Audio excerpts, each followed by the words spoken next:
To create the legs for the Queen Anne style table leg, we've actually created two contours or two templates, one for the outside profile and one for the inside profile. The patterns for these templates are located in your project notes. Let's go now to the machine and show you how we mill these contours on the Legacy Ornamental Mill. When we create the contour, we want to set up our machine and put our template follower on. We're just going to screw this down with a couple of cap screws on each side. Get those good and tight.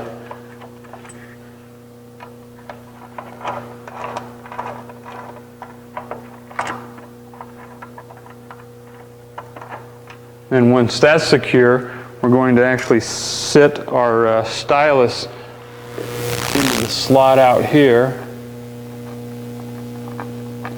At this point, we'll just leave that, let that flow. We'll secure that once we determine where it needs to be inside this slot here.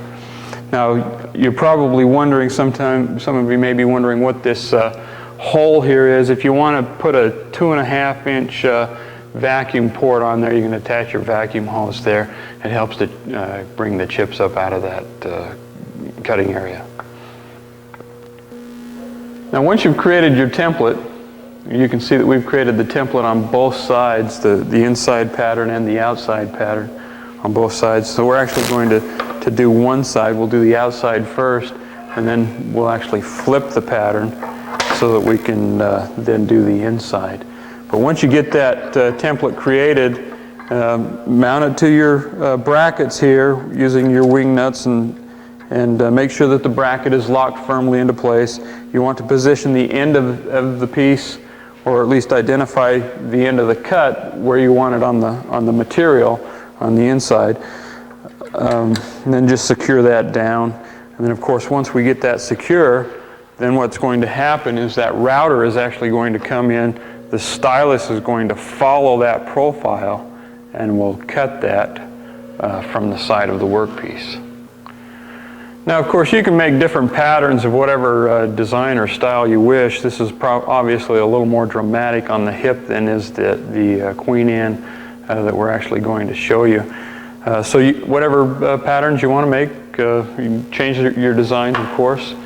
Now, let's talk a little bit about router bits and a little bit about the milling process. We've got two different bits here. One is an upcut spiral bit that you see here, and the other one is a 2-flute straight cutter. Either of these bits will work.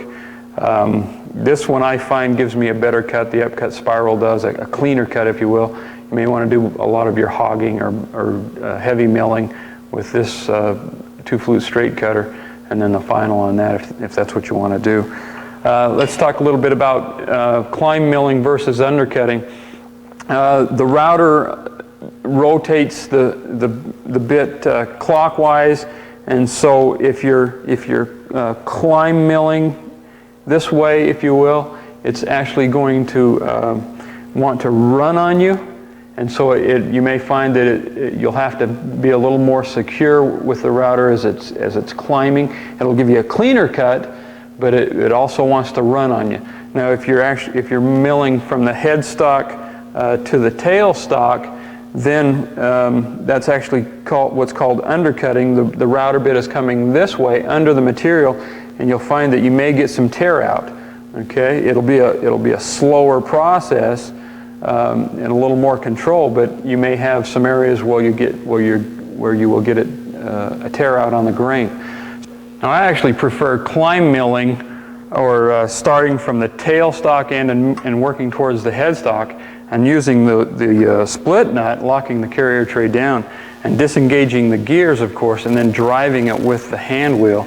And so it has some control, and that router's not going to want to get away from you. And you got a lot more control that way, and you can control the router off of your template on the y-axis this way while you're rotating or bringing that router up along the length of the workpiece. Now notice here that we've disengaged the gears. We've just got the indexing gear on here. This particular plate happens to have some marks on it. Somebody decided that it was easier for them to identify every fourth hole by circling it or whatever. In this case, we're actually going to have to use every position to mill around the piece. Now you'll notice here that we've got the piece so that the flat of it, when we bandsawed it out, the flat of it is perpendicular, if you will, with where the router bit will be, and we'll actually lock that pin into place, and that's going to be our first cut following that profile. And what's going to happen is we're actually going to mill this corner off, and so that it rounds off. The transition from this flat to round happens with the indexing head, and so you actually rotate the piece then. And as you do that and you cut that, then it brings that nice transition. And of course we're going to do that same on the inside, rotate the piece, and then we're flipping the profile, or the template of course, and following that pattern here and repeating that over and over. And then as we index that around to the 180 degrees to the opposite side, then the cut is complete.